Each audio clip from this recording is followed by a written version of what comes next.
Hello everyone, welcome to my channel. It's time to study. Good morning students, welcome back again to our chapter Introduction to Partnership Final Account. Last lecture में भी हमने practical problem देखा था regarding the final account. Today also we are moving to practical problem regarding the final account. So final account का आज भी हम लोग एक sum study करने वाले हैं. So let's come to our textbook and we'll study question number 4 of the textbook Bookkeeping and Accountancy. So open your textbook for the problem question 4 of final account. तो आ जाते हैं अपने टेक्स्ट बुक पे. Come to page number 32 question 4 of text book. First will read the question. From the following trial balance of mister Piyush and Arun you are required to prepare trading profit and loss and balance sheet. मतलब हमें final account बनाना है. पहले हम क्या बनाएंगे, एक page का पूरा ट्रेडिंग प्रॉफिट एंड लॉस बनाएंगे. उसके साथ हम लोग हमारा पार्टनर्स कैपिटल अकाउंट सेपरेट बनाते हैं. तो वो हम लोग बनाएंगे trading and profit and loss के बाद पर्टिकुलर. उसके बाद पार्टनर का नाम है पीयूष, तो पहला पार्टनर पीयूष, दूसरा पार्टनर अरुण. वैसे ही सेम क्रेडिट में भी आएगा particular Piyush and Arun. And उसके बाद हम बनाएंगे balance sheet. So let's draw first trading profit and loss. उसके बाद डायरेक्टली हम बैलेंस शीट नहीं बनाते, इसके मिडल में हम लोग क्या बनाते हैं, partners capital account particular Piyush and Arun. Columns amount का again particular Piyush and Arun. So इस तरह से आपको ड्रॉ करना है partners capital account, debit and credit. And after that you have to prepare the balance sheet. Balance sheet date is as on 31 March 2019. Trading and profit and loss को भी लिखो date 31 March 2019 in the books of Piyush and Arun. फिर उसके बाद हम पहले question की पूरी मार्किंग कर लेते हैं, कौन सा पॉइंट किधर जाएगा. Stock where it will go, stock will go in trading account. Purchase salaries, purchases and salary वैसा नहीं है, ओनली परचेसेस है. वो प्रिंटिंग मिस्टेक हुई है, सैलरी को कट कर दो. Only purchase it is trading account. Salary profit and loss debit side. Wages trading account. Carriage trading account. Royalty trading account. Freight trading account. Printing and stationery profit and loss. Sundry debtors assets. Furniture assets. Leasehold property assets. Investment assets.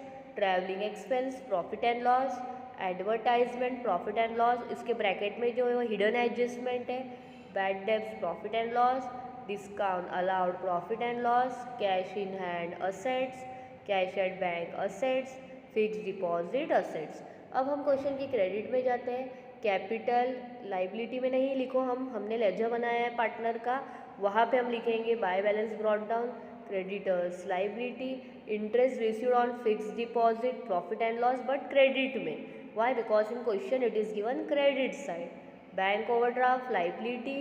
Sales trading account. So overall this is the marking of our question. Now we will move towards our adjustments marking.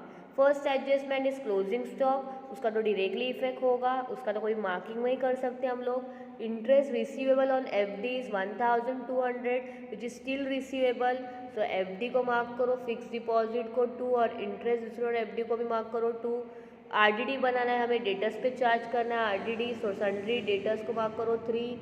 Fourth furniture पे depreciation है, सो furniture को mark करो 4. फिर goods के बारे में बोला है, goods destroyed by fire and insurance company claim. 3 effects होने वाले हैं डायरेक्टली, वो हम लोग सॉल्व करेंगे. 8000 का इफेक्ट ट्रेडिंग में जाएगा, 6000 का इफेक्ट असेट्स में जाएगा और डिफरेंस 2000 का profit and loss. So let's begin with our question. Let begin with our the problem question 4 final account. let's begin. first is to opening stock. always हमें trading account start करना है, पहला लिखने का opening stock 30,800 from the question. Trading account में हमने पहला opening stock लिख दिया है. नेक्स्ट पॉइंट हमें क्या लिखना होता है, परचेस में से क्या माइनस करना होता है, purchase return. But in this problem purchase return is not available, so directly will write purchases 80,000. उसके बाद ट्रेडिंग अकाउंट के क्रेडिट में भी ऑलवेज क्रेडिट में आता है by sales 1,20,000. Here also return is not given, so directly we have to write 1,20,000 in outer column. Afterwards all the points which are related to trading account will come here. हमने marking की थी, आपको देखा था अपने marking को. Wages, carriage, royalty, freight, सभी points एक एक लिखो, उस पर कोई भी एडजस्टमेंट नहीं है, इसलिए एकदम सिंपल हो गया है ट्रेडिंग अकाउंट. उसके बाद हमने ये सब पॉइंट्स लिख दिए, उसके बाद हमारे एडजस्टमेंट से कोई पॉइंट आएगा कि यहाँ पे वो चेक करना है। गुड्स पे कोई एडजस्टमेंट है क्या? अगर गुड्स पे एडजस्टमेंट होगी तो ऑलवेज उसका फर्स्ट इफेक्ट ट्रेडिंग अकाउंट के क्रेडिट में ही जाएगा। So let's come to a last adjustment, goods 8000 destroyed by fire. तो करो ट्रेडिंग के क्रेडिट में by goods destroyed by fire and amount is 8000। Along with that one more adjustment, always उसका effect होता है ट्रेडिंग के क्रेडिट में, closing stock. So write by closing stock 35000। Now all the points are completed. Now take the total. Credit total is highest 1,63,000. Credit की total करो, उसके बाद debit की पूरी टोटल करो फ्रेट तक। क्रेडिट की टोटल किया 1,63,000, डेबिट की फुल टोटल फ्रेट तक करेंगे आप, और फिर क्रेडिट टोटल में से डेबिट की टोटल माइनस करो। So answer will get gross profit carry down, आपको जीपी मिलेगा 38,500। सो trading account completed. Now we have to bring that GP downside to profit and loss credit side, and from here the profit and loss account gets start. So by gross profit brought down 38,500. Now all the points completed related to trading account. Now we'll start our question from starting onwards. Let's see. पहला point क्या लिखा है? Stock purchase complete हुआ है। Salary लिखेंगे हम profit and loss के debit में, तो come to profit and loss debit side, to salary direct 5000 outer column.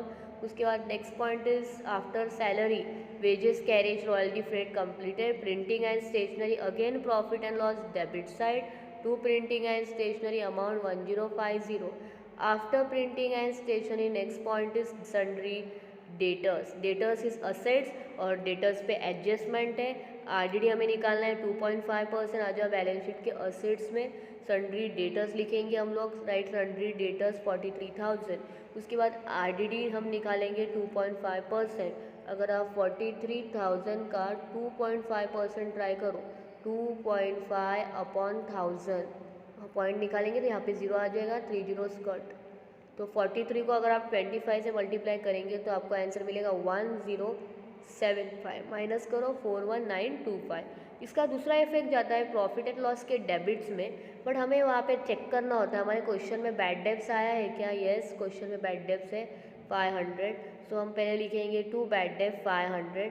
उसमें से हमें जो आरडीडी आई है वो माइनस करना होता है।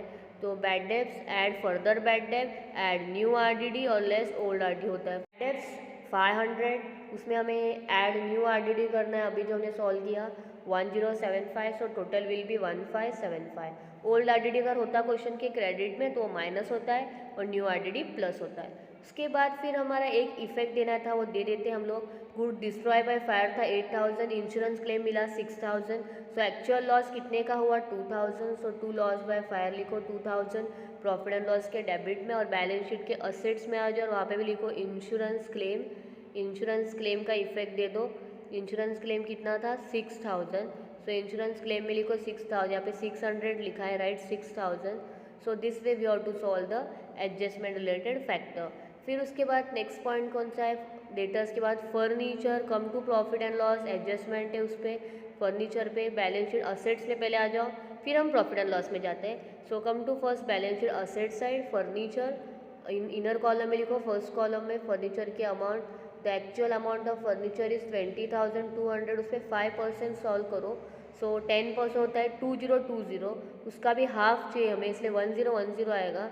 माइनस करो आंसर फर्नीचर के डेप्रिसिएशन में से, तो 19190 आएगा आंसर आपका आउटर कॉलम। सेकेंड इफेक्ट हमें इफेक्ट देना है प्रॉफिट एंड लॉस के डेबिट में to depreciation on furniture 1010। So this way we completed our adjustment of furniture. Again come to our question, furniture is also completed. Leasehold property direct assets में लिखो, investment direct assets में लिखो। Travelling expense profit and loss के debit में लिखना है, to travelling expenses direct outer column 3450। After travelling expenses next point is advertisement. So first column में लिखो एडवर्टाइजमेंट 30,000, ब्रैकेट में 3 ईयर्स का दिया है, तो अगर 3 ईयर्स का 30,000 तो हमारे लिए प्रीपेड कितने ईयर्स का होगा, बिकॉज हमारी बैलेंस शीट जो होती है 1 ईयर की होती है, तो 3 साल का अगर हमें दिया है 30,000 तो हमें कितने साल का एडवांस मिला है 2 ईयर्स, तो 2 ईयर्स के लिए क्वेश्चन मार्क। सो 30 को अगर 2 से मल्टीप्लाई करेंगे तो 60,000 आता है, 60,000 को 2 से डिवाइड करेंगे, 30 इंटू 2 60, 60 को अगर 3 से डिवाइड करेंगे तो कितना आएगा, 60 को 3 से डिवाइड करेंगे तो 20,000। तो हमारे लिए प्रीपेड मिल गया 20,000, एडवांस माइनस होता है 10,000 बाहर। दूसरा effect balance sheet asset side, prepaid advertisement and amount कितना लिखने का 20,000, prepaid advertisement 20,000। So here we completed the hidden adjustment that we have to solve. फिर बैड डेब्ट्स हो चुका, discount allowed profit and loss के डेबिट में लिखो, cash in hand assets में लिखना 7,000, कैश एट बैंक 20,000 असेट्स में लिखो, फिक्स डिपॉजिट्स असेट्स में लिखना 15,000, उस पर एडजस्टमेंट है, एडजस्टमेंट पढ़ लेते हैं। Interest on fix deposit still receivable, तो ऐड करो, ऐड इंटरेस्ट रिसीवेबल 15,000 में 16,200 आएगा। दूसरा इफेक्ट प्रॉफिट एंड लॉस में भी हमें ऐड करना है इंटरेस्ट ऑन एफडी में। क्वेश्चन में देखो क्रेडिट में इंटरेस्ट ऑन एफडी आया है, वो लिखो पहले अंडर 5,000 प्रॉफिट एंड लॉस में, और उसमें भी वो इंटरेस्ट का इफेक्ट ऐड करो, इट इज़ एडजस्टमेंट। तो टोटल आएगा इंटरेस्ट प्लस इंटरेस्ट रिसीवेबल 2200। उसके बाद प्रॉफिट एंड लॉस का वो इफेक्ट हो गया। Trial balance debit side complete हो चुकी है। क्रेडिट साइड में कैपिटल है, पार्टनर्स के क्रेडिट में लिखो बाय बैलेंस ब्रॉट डाउन, और फर्स्ट पार्टनर में 80,000 और सेकेंड पार्टनर में भी 80,000। आफ्टर डैट क्रेडिटर्स लिखो लाइबिलिटी में 20,500, ऊपर 3-4 लाइन छोड़ो कैपिटल के लिए, और फिर लिखो bank overdraft also write in liability 10,000, sales already completed. अब देखो हमारी कौन सी एडजस्टमेंट बाकी है, इफेक्ट देना closing stock whichever is lower वो लेने का होता है, हमने ट्रेडिंग में भी इफेक्ट दिया ही है 35,000 का। अब असेट्स में भी इफेक्ट दो, क्लोजिंग स्टॉक 35,000। एंड फाइनली फिर हमारा फाइनल अकाउंट की पोस्टिंग हो चुकी है। अब हमारा फाइनल अकाउंट हम क्लोज करेंगे। क्रेडिट की टोटल देखो कितनी आती है प्रॉफिट एंड लॉस की 40,700। अब डेबिट की टोटल करो फुल एडवर्टाइजमेंट तक, और फिर हमें जो आंसर मिलेगा वो टोटल का, उसमें क्रेडिट में से वो डेबिट की टोटल माइनस करो, फिर आपको आंसर मिलेगा नेट प्रॉफिट 14815। तो नेट प्रॉफिट हमें ट्रांसफ़र कहाँ करना है, कैपिटल अकाउंट में दोनों पार्टनर में डिस्ट्रीब्यूट करो। Ratio is not given means equally होगा, डिवाइड बाय 2 करेंगे आप, तो एक पार्टनर को हमें 1 रुपये ज़्यादा देना पड़ेगा, 7408 एंड 7407। अब वो प्रॉफिट जो है हमारा पार्टनर्स कैपिटल अकाउंट रेडी है, उसके क्रेडिट में लेके जाओ by net profit brought down, पहले पार्टनर में 7408 और दूसरे पार्टनर में 7407। अब हमारा पार्टनर्स बंद कर दो, 80,000 दोनों में है, पहले पार्टनर में भी 80 है और दूसरे पार्टनर में भी 80 है। Now take the total, credit की टोटल लो, पहले पार्टनर की पीयूष की क्रेडिट की टोटल लेंगे अगर आप 80,000 प्लस 7408 दैट इज़ 80,000 प्लस 7408, तो आपको कितना मिलेगा टोटल 87,408। दूसरे पार्टनर का Arun 80,000 plus 7407, so you will get 87,4707। So now उसको ही डेबिट में लिखो, फिर यहाँ पे लिखो to balance carry down partner में, पहले पार्टनर का 87,408 और दूसरे पार्टनर की जगह में 87,407।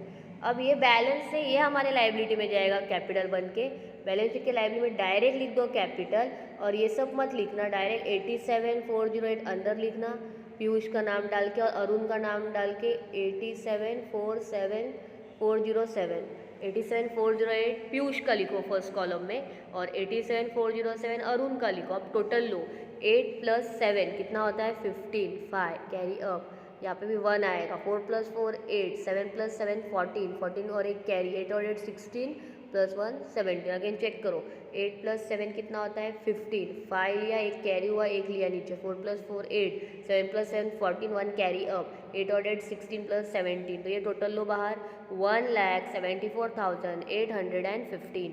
अब फाइनली आपकी बैलेंस शीट को टैली कर दो, सेम अमाउंट से आपकी बैलेंस शीट टैली होनी चाहिए, एंड टैली अमाउंट इज 2,05,315।